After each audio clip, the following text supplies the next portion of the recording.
Hi, Paul. So, yeah, today I thought we were going to talk about the hazards of being a guitarist, and how dangerous it is as an instrument in terms of an occupational health hazard.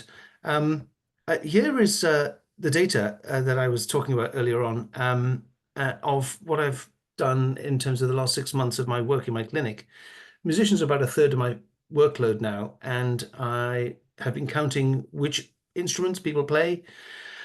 And it looks like, as in previous years, the first 6 months of this year, I've seen 30 something guitarists and 50 something pianists.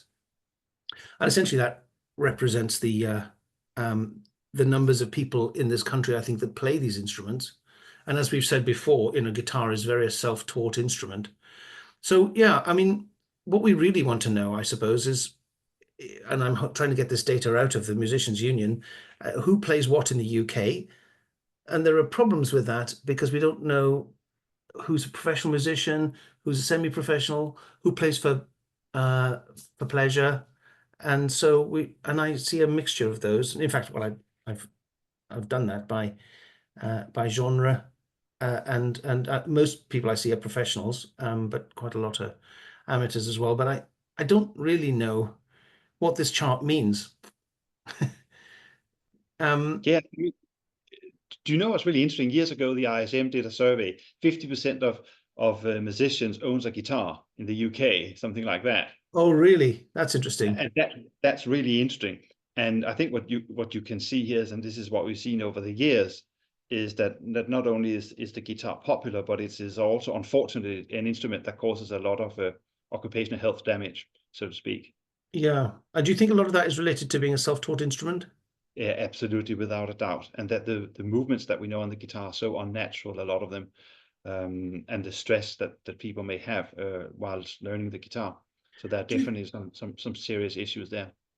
of the instruments that we've talked about, there's 12 strings and there's classical guitars, steel guitars, electric guitars, etc. Do you see any hazards, particularly in types of instruments? I think most commonly, classical guitarists suffers a lot because of the strain of the repertoire, which can be quite demanding as they go through the grades or exams. And then sometimes we see it in electric guitar playing, but that's Yeah. mainly because the musicians are self-taught, so they don't have a foundation in terms of technique. Essentially, of all the patients I see, the vast majority are classical musicians. And I see a bit of jazz and rock and pop and people who are multi-instrumentalists, and people play multiple different styles. Um, this was an interesting chart from this review here that we were talking about earlier on, about which hand seems to be the most affected when I see people in the clinic. And this is violin here behind this picture. Um, Generally, on the violin, it's left and right hand and both hands that I see people in equal numbers. But for the piano, it's mostly right hand, which is interesting. Interesting, and you can take from that what you will. And then for the guitar, it's mostly left hand problems that I'm seeing, as it is with the cello. What do you make of that? Well, if the left hand is the one that's on the fretboard, then that's really completely understandable because of the extreme strain that is on the left hand. You have to do so many things in your left hand when you are playing and coordinate that it's not that Mm. unusual. And the whole position coming up on the instrument, and holding that in a gentle manner without putting strain on with your thumb on the neck and so on. I think that makes a lot of sense, that data to me. Yeah, and what I suppose what 10 or 15% of people are left-handed. But even I've seen quite a few left-handed people who play the guitar in the normal way with a right-handed guitar in the normal style. Is that your impression? Yes, I mean, just think about Jimi Hendrix. Well, he was left-handed and had a normal guitar upside down, didn't he? Yeah, exactly.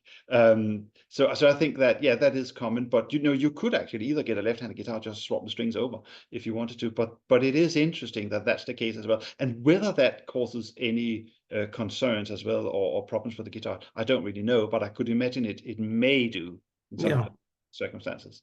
yeah, and of course, if you've got a guitar that is designed as a right-handed guitar and you're a left-handed guitarist and you're playing it, then of course there's all the cutaway problems and things like that for the electric guitar, which become a bit odd. Yeah, Um, yeah, Yeah, it's like having right-sided scissors if you're a right-handed person and yeah. having left-handed scissors for a left-handed person, I suppose.